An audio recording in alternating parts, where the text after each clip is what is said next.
24 घंटे से भी ज्यादा का समय हो चुका था, लेकिन अभिषेक अब तक घर नहीं लौटा था। अभिषेक शर्मा कोई मामूली लड़का नहीं था, बल्कि वो 30 साल का एक पुलिस कांस्टेबल था, जिसकी पोस्टिंग राजस्थान के बूंदी जिले के एक थाने में थी। 28 अगस्त 2019 की शाम वो अपनी बहन शीतल से मिलने के बाद पुलिस लाइन की ड्यूटी के लिए निकल गया, लेकिन ड्यूटी की टाइम खत्म होने के बाद भी अभिषेक शर्मा घर नहीं लौटा। अपने बेटे के इंतजार में एक लंबा समय काटने के बाद उसके पिता भगवती प्रसाद ने उसके मोबाइल पर फोन किया, लेकिन अभिषेक का फोन स्विच ऑफ था। परेशान पिता ने अगला फोन उसके साथ काम करने वाले उसके दोस्त को फोन लगाया और अपने बेटे के बारे में पूछा, लेकिन उसने जो बताया वो सुनकर भगवती प्रसाद के साथ उनके घर वाले भी परेशान हो गए। दोस्त ने बताया कि अभिषेक तो कल ड्यूटी पर आया ही नहीं। आखिर अभिषेक अपनी ड्यूटी छोड़कर कहाँ गया और उसका फोन स्विच ऑफ क्यों आ रहा है? ये बातें पुलिस स्टेशन तक फैल गई। लगभग एक हफ्ते तक परिवार वाले अभिषेक को ढूंढने में लगे रहे, लेकिन कोई फायदा नहीं हुआ।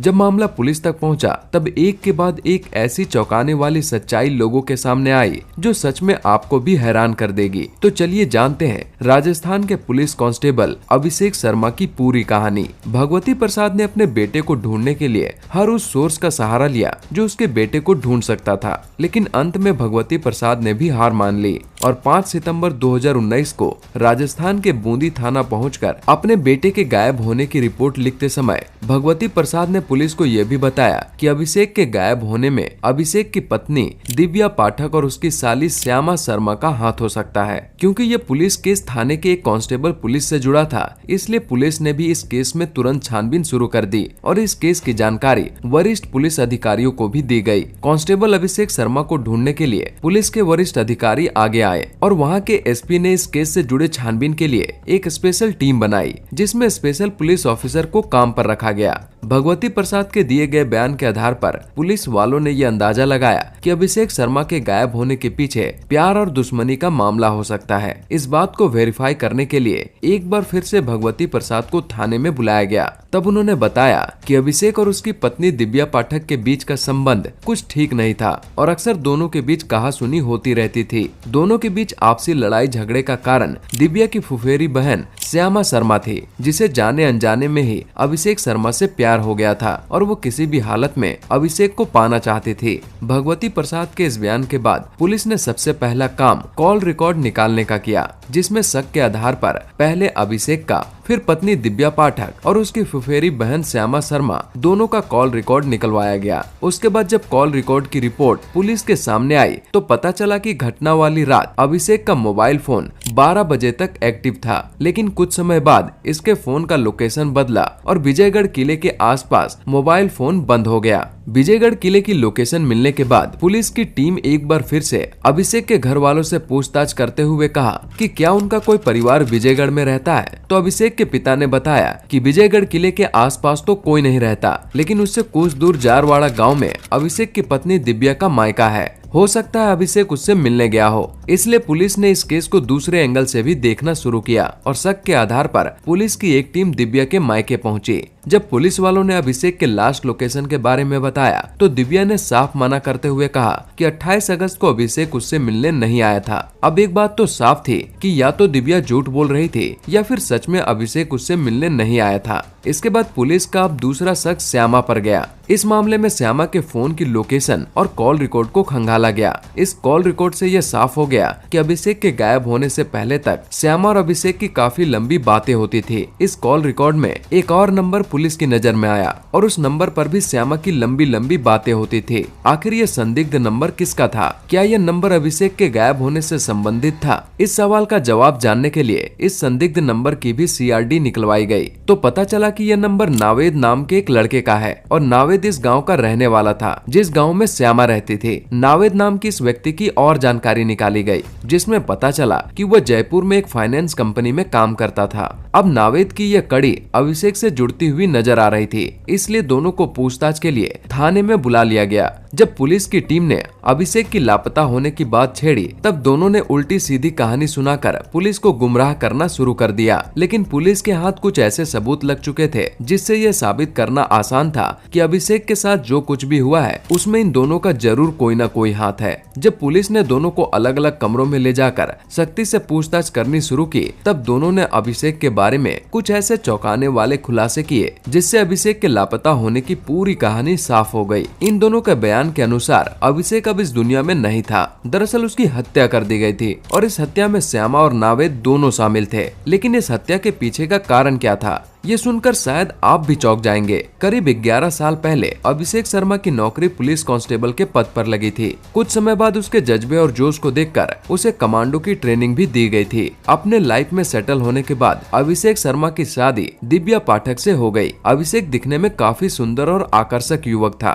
शादी के बाद दिव्या को एक अच्छा पति ही नहीं बल्कि अच्छा सास ससुर और नंद भी मिले जिससे वो काफी खुश थे। इस परिवार की खुशी और भी दोगुनी हो गई जब दिव्या ने एक बच्ची को जन्म दिया। लेकिन इस घर को दिव्या की एक फुफेरी बहन श्यामा की नजर लगी। वैसे तो श्यामा दिखने में काफी सुंदर थी लेकिन उसे दूसरों की अच्छी चीजें काफी पसंद आती थी। उसके सांवले सलोन चेहरे को देखकर हर लड़के का दिल पिघल जाता था। वो अक्सर टिकटॉक पर रील्स और वीडियो बनाया करती। अपने गाँव में श्यामा टिकटॉक गर्ल के नाम से फेमस थी। ये टिकटॉक गर्ल सुंदरता के साथ साथ पढ़ाई लिखाई में भी काफी अच्छी थी। परिवार में माँ और पिता थे लेकिन पिता की मृत्यु के बाद घर की हालत खराब हो गई जिसके कारण माँ आंगनबाड़ी में काम करने लगी। फुफेरी बहन होने के कारण अक्सर दिव्या की बात श्यामा से होती रहती। एक बार बातों ही बातों में दिव्या ने अपने ससुराल की बात निकाली जिस पर श्यामा ने उसके ससुराल घूमने की इच्छा जताई। यह बात सुनकर दिव्या ने अपने ससुराल आने का न्योता दे दिया। न्योता मिलते ही श्यामा दिव्या के ससुराल यानी अभिषेक के घर आ गई और सभी से घुलने मिलने लगी।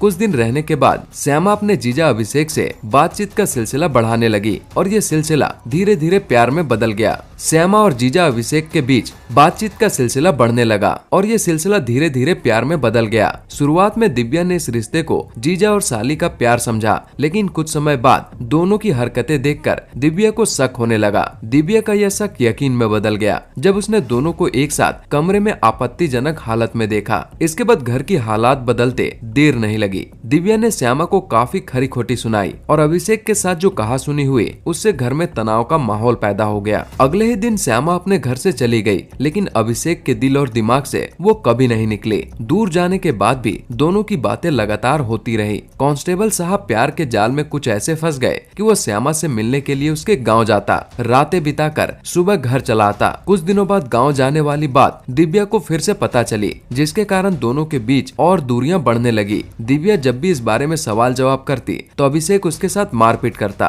अंत में दिव्या ने अपने पति और अपनी बहन की हरकतों से तंग आकर ससुराल छोड़कर अपने मायका चली गई। इन दोनों के बीच की दूरियां इस तरह बढ़ गई थी कि बात तलाक तक आ पहुंची। अभिषेक भी तलाक के लिए राजी हो गया और श्यामा के साथ शादी करके अपनी अलग दुनिया बसाना चाहता था। लेकिन दूसरी तरफ जब श्यामा को इस बात का एहसास हुआ कि उसके कारण उसकी ममेरी बहन का घर बर्बाद हो चुका है तब उसे अपनी गलती का एहसास हुआ। इसके बाद उसने अभिषेक के साथ शादी करने और मिलने जुलने से मना कर दिया। इसके बावजूद भी अभिषेक लगातार उसके ऊपर शादी का दबाव बनाने लगा। अभिषेक की इन हरकतों से श्यामा परेशान हो गई और अभिषेक से पीछा छुड़ाने का रास्ता ढूंढने लगी। अचानक श्यामा के दिमाग में उस लड़के का ख्याल आया जो उसके टिकटॉक का फॉलोअर था और वो था नावेद। नावेद भी उसी गांव का रहने वाला था इसलिए श्यामा उसे अच्छी तरह से जानती थी क्योंकि नावेद के साथ भी श्यामा का गहरा संबंध था। अभिषेक की तरह नावेद से भी उसकी लंबी लंबी बातें होती थी और जिस तरह का संबंध नावेद और श्यामा के बीच था उसी हिसाब से नावेद भी नहीं चाहता था कि श्यामा को कोई दूसरा लड़का परेशान या तंग करे। इसलिए नावेद और श्यामा दोनों ने मिलकर अभिषेक को रास्ते से हटाने के लिए एक फुल प्रूफ प्लान तैयार किया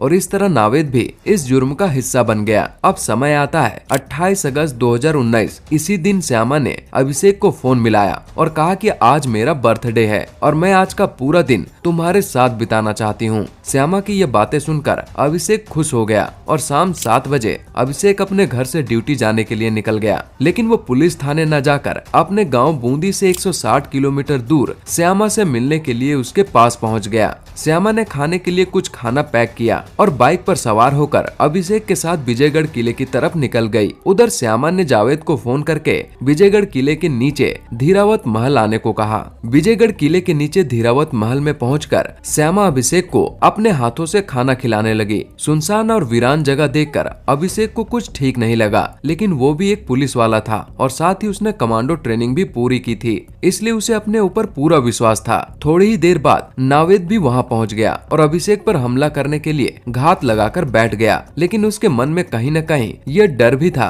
कि अगर उसका निशाना एक बार चूक गया तो अभिषेक उस पर भारी पड़ जाएगा। और फिर हिम्मत जताकर नावेद दबे पांव अभिषेक के पीछे पहुंचा और मौका मिलते ही अपने हाथ में लिए लोहे की रॉड से अभिषेक के सर पर जोरदार वार किया। इस जोरदार वार से अभिषेक अपना सर पकड़कर वहीं जमीन पर गिर पड़ा, लेकिन उसके सांसें अभी भी चल रही थी। इसके बाद नावेद और श्यामा ने मिलकर उसके गले को तब तक दबाए रखा जब तक उसकी जान न निकल गई, जिसके बाद दोनों ने वही एक गड्ढा करके अभिषेक के शरीर को नंगी हालत में दफन कर ऊपर से कांटेदार झाड़ियां डाल दी। इन दोनों का फुल प्रूफ प्लान सक्सेसफुल हो गया। अब बारी थी सारे सबूतों को मिटाने की, इसलिए नावेद ने अभिषेक की बाइक उठाई और श्यामा को लेकर वहां से निकल गया। श्यामा को घर छोड़ा और बाइक को वहां से दूर सुनसान कुएं में डाल दी और वो भी चुपचाप घर चला गया और मामला ठंडा होने का इंतजार करने लगा। अब तक इन दोनों को लग रहा था कि पुलिस और अभिषेक के घर वाले शांत बैठे हैं और पुलिस उन दोनों तक कभी नहीं पहुंच सकती है, लेकिन पुलिस की टीम ने कड़ी से कड़ी को जोड़ा